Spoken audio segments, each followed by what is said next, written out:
Mare of the House by JMJ.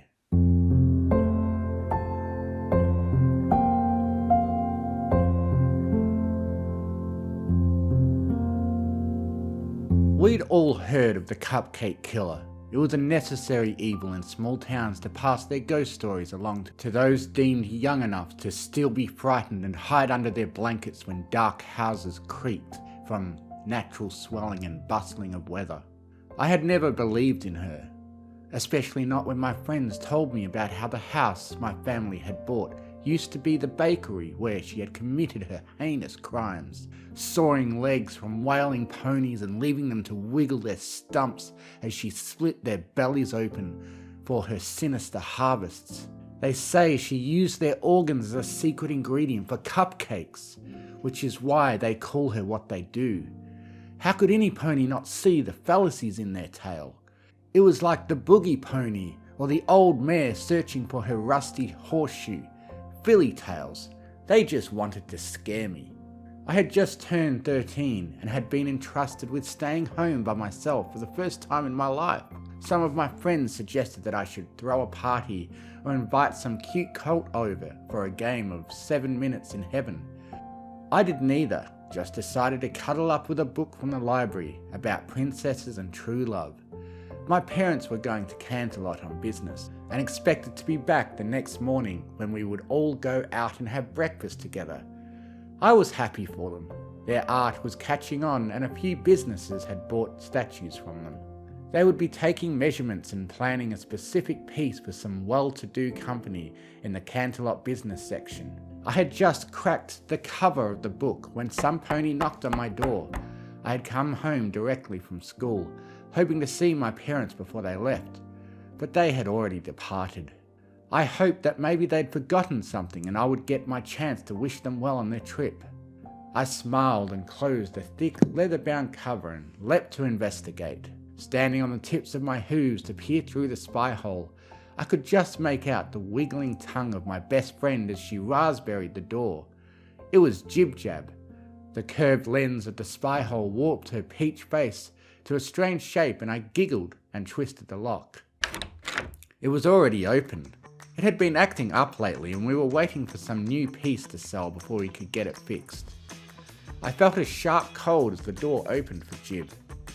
One look at the sky told me that winter was well upon us, and it may not be a bad idea to get some extra firewood from the alley behind the house for the night. I just hoped the snow would stay away long enough for Mum and Dad to get home. It wasn't unusual for Jib to come over, and I was certain my parents wouldn't mind. We talked and laughed and played together well into the evening. She was nearly as excited as I was that I was getting some responsibility. She had yet to be left alone by herself. Despite her happiness for me, pangs of jealousy drove her to recant ghost stories, trying to frighten me on my first night alone. I puffed my chest and rolled my eyes. Really? A hoof that came back to life in search of its body, rattling chains, filly stuff. I'd heard them all before so many times that they had no effect on me. Seeing my bemused grin, Jib's jaw struck and a sinister determination swept her features. She sauntered to the basement floor and flung it open. She reiterated the story of the pink mare and dared me to go down. I felt the dread wrinkle my courage, but I tried to play it cool. Cupcake killer or not, I didn't like the basement. I never had. I had went down into it once before when we had first moved in, helping my dad carry boxes down for storage. I knew there's nothing down there but pipes and the furnace. But the feel was wrong. I don't really believe the rumours. No ponies were tortured and gutted there, but it's dank and thick, like the walls are closing in, like there are eyes in every dark corner. She dared me to go down with her, to the place where they died, where they still shriek for help, where she cut them apart. I think a skitter in my step betrayed my bravado when I took the lead, braving the first 3 steps alone. The door slammed shut, enveloping me in a darkness seemingly not of this world. I screamed. Confidence be damned, I squealed like the filly I was and slammed my hooves into the door. behind me blindly. I heard laughter. I knew it was Jib on the other side of the door, but I swear, it sounded like it was coming from the bottom of the stairs, and an impossibly sweet scent that had to be my imagination caressed the edges of my consciousness.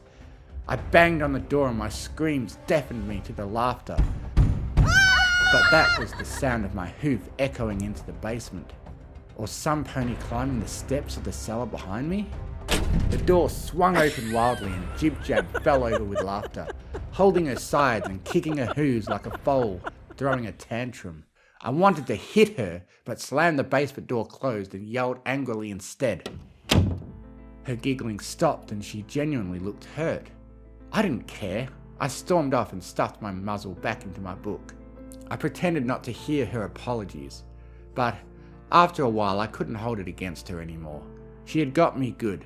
Even I couldn't help but laugh a little. We made up quickly and played more games, discussed what cults might be interested in us, and raided the refrigerator for snacks. It was nearly dark when she left and I stood at the door waving her goodbye. She would come over tomorrow and we would play again. I noticed that the snow had begun to fall. It was really coming down and had already covered the streets. Jib had only a few blocks to travel before I knew she would be safe for such a short distance. But wow, it was really snowing hard. She paused, turning to me with a playful smirk. "You know she escaped, right? The killer?" I only stuck my tongue out at her and shut the door, fearing this would become an inside joke between the two of us for years to come. I pulled a few logs into the house from the back alley and lit a cozy fire in the fireplace, careful to place the screen so errant flames would not find purchase on nearby flammables. I sank into the couch and opened my book again. I read for hours. The sun's light had perished and the house was illuminated by the flickering tongues of the fireplace. A warm orange glow outlined the furniture as I read. I came to a scary part in the story. The princess had been kidnapped and locked in a keep far away, and only the brave prince could save her. He had galloped in pursuit, but had come to the swamp of no return, a haunted place. The spirits of those who had died in the swallowing muck of the forest clawed at the prince's hooves and threatened to drown him in the bog below. My skin crawled and suddenly the burning wood let out a loud pop. I jumped, breath catching my chest as I realized what had happened. It took me a moment to compose myself, pulling a throw pillow up over my tummy and craning my neck side to side, straining my eyes in search of ghostly hooves or movement anywhere in my proximity. Nothing was there. I was just jumpy from the book. It was then that Jib's prank returned to me, and thoughts of the Cupcake killer strangled my imagination. For a moment she appeared, and I clutched the pillow for my life. That grim smile of blood-stained teeth, a look of sadistic glee in her pinprick eyes froze me in place. She had a butcher knife in her teeth, dripping crimson droplets down her pale pink coat. I blinked, and she was gone, but the image stayed with me for far too long. I covered my head with my pillow and cried, wishing for sleep to take me and morning to come. Tomorrow would be great. Just close my eyes and sleep. After some time spent shivering silently, ears perked to every crack and pop of the house, sleep did come. It hit me, and I fell off to dreams of my parents, and the dancing light of the fire died in the night.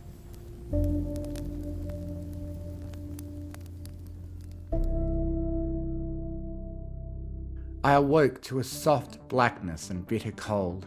The fire had flickered its last, but I could see well from accumulation of snow outside. The moon's silver gaze reflected from the thick white powder outside. I had fallen asleep frightened, but now it felt 1,000 lifetimes ago and ridiculous. I was afraid of an old Mare story designed to scare foals. It was embarrassing, and I chastised myself for succumbing to such a stupid story. It was late, cold, and I hungered for my soft bed and warm blankets. I kicked the pillow from my chest and rolled to my hooves, walking from the living room. I paused at the kitchen window, peering out into the wintry white banks of snow that had appeared. It had really piled up and was still pouring. It was then that I saw a movement in the night, just out of my vision. The snow obscured my sight, and I squinted to see better. Something out there moved. Some distance away I could see the form of a pony standing on their back legs, facing me. My heart lurched in my chest and I sank down below the windowsill. Were my eyes deceiving me? Was I under the influence of that story? It was so late. Surely no pony was really out there in this blizzard. I swallowed, and a hard lump hurt my throat as I forced it down. I was being foolish. It was nothing, a trick of the eyes and a tired mind. I popped my head up again. It was closer this time. A pink mare standing on her back legs. Something held in her forelegs, in a git-like gesture. I could almost make out her face, but the snow was too thickly falling and hiding her features.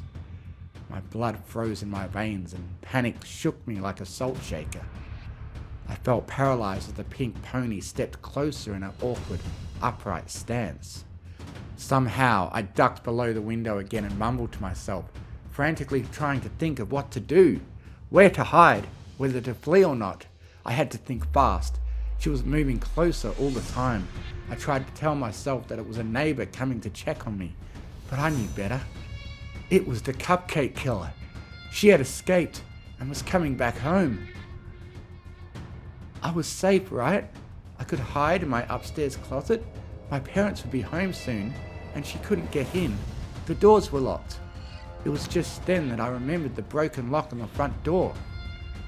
I had to get to it, had to lock it. I hoped I had time. I needed to look out the window one more time and judge how long I had to run to the door. Lock it and get to a good hiding place. For the last time, I stood and turned my eyes to the window. It was as if some pony wrested the breath from my body. She was standing just a few feet away, her icy eyes shimmering in the light of the reflecting snow, daggers dancing in fetid blue pools. Her smile was sanity-wrenching and twisted like the crook of a gnarled tree, a wrenching gash of fear. Her pink coat was splotched with red. Gouts, drops, lines of crimson decorated her thin frame like wandering scars. In her hooves was a tray of cupcakes, brown and lumpy, oozing with something sickly. I felt my consciousness threatening to fail. The world tinged with blackness as fear gripped my mind and I realized that the snow was unmarred, complete, pristine. But that could only mean... I've got a surprise party for you. Your parents are already there. Have a cupcake. The voice was far too high-pitched to be sane, and the happy tones dripped off the undertow that holds corpses. I realized too late that what I had been seeing was her reflection.